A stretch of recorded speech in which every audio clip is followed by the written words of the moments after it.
Ethan Cole had been traveling for days.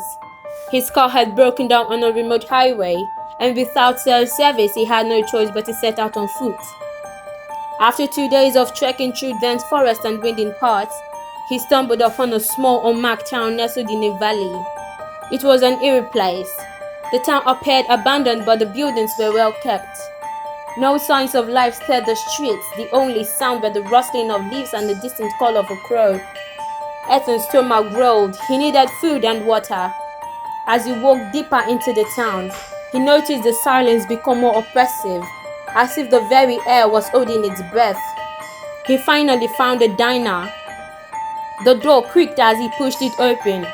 Inside was dimly lit, with tables and chairs perfectly arranged, yet covered in a thin layer of dust. A bell above the door chimed softly, breaking the silence momentarily.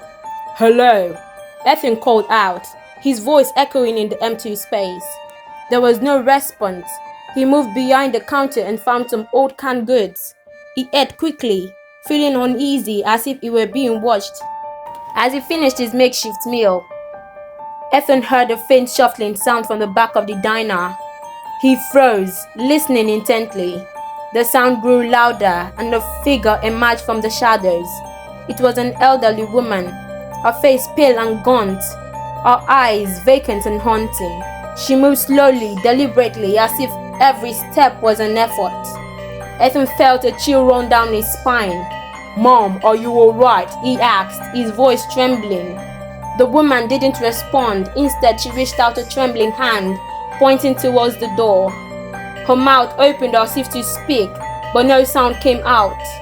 Ethan felt a surge of panic. "I'll get help," he said, backing away. He hurried out of the diner. The bell's chime sounded like a warning. Outside, the streets remained eerily silent. Ethan noticed that every window in every house was covered with thick curtains. He decided to investigate further. He knocked on a few doors, but no one answered. Finally, at the edge of the town, he found a small library. The door was unlocked, and he stepped inside. This place was filled with old books, their spines cracked and faded. As he explored, he found a dusty journal lying on the table. He picked it up and began to read. The journal belonged to the town's former mayor, who had written about a mysterious entity that arrived years ago. The entity demanded silence in exchange for protection. But those who spoke or made noise disappeared without a trace. The townspeople were terrified but complied, sealing their fate. The journal ended abruptly. The last entry smeared with what looked like blood. Ethan's heart raced. He had to leave this place, but as he turned to go, he heard footsteps behind him. He spun around to see several townspeople, their faces blank, eyes hollow, advancing slowly behind him. Panic surged through Ethan. He dashed out of the library, the townspeople following in eerie silence. He ran through the streets, searching for a way out. The edge of the town seemed impossibly far. Finally, he reached a church at the town center. He pushed the heavy doors open and rushed inside, slamming shut the doors behind him. The church was dark, lit only by a faint glow of candles. He saw an altar at the front, and behind it a large ornate mirror. He approached it, feeling drawn to its reflective surface. As he stood before it, he saw his reflection change. His face become gaunt, his eyes hollow, just like the townspeople. Ethan stumbled back, horrified. The mirror shimmered and a voice echoed in his mind. "You cannot escape. The silence binds you." Desperate, Espen smashed the mirror with a candlestick. It shattered, and the oppressive silence lifted for a moment. He heard a distant rumble, and the ground beneath him began to shake. The church floor split open, revealing a dark abyss. From the shadows, the entity emerged, a formless mass of darkness, his eyes glowing with malevolence. It loomed over Ethan, its presence suffocating. "You have broken the past," it hissed. "Now you will join us." Ethan felt himself being pulled towards the abyss.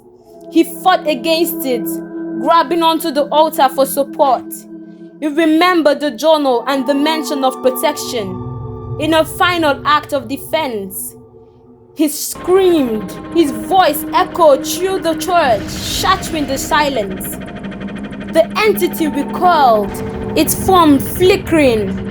The townspeople who had mindedly been advancing stopped and looked around, as if wakening from a trance. Ethan's scream grew louder, and the entity shrieked in pain. The darkness began to dissipate, the oppressive silence lifting completely. The townspeople blinked, their eyes clearing, confusion and fear replacing the hollow emptiness. The sun began to rise, casting the first rays of light over the town. The entity had vanished, and the ground had stopped shaking. Ethan lay on the church floor, exhausted but alive. The townspeople gathered around him, their voices hushed murmurs. The elderly woman from the diner approached, her eyes filled with gratitude. "Thank you," she whispered, her voice hoarse from years of silence. Ethan nodded weakly. The nightmare was over, but the memory of the silent town would haunt him forever. As the sun climbed higher, the townspeople began to claim their lives, softly at first, then with more confidence. Ethan knew he had to leave, to find his way back to civilization. As he walked away from the town, he glanced back one last time. Had been broken, and life was returning. He hoped they would rebuild, free from the terror that had bound them for so long. With a final look, Ethan turned and continued his journey. The memory of the silent town, a chilling reminder of the horrors that lurk in the shadows.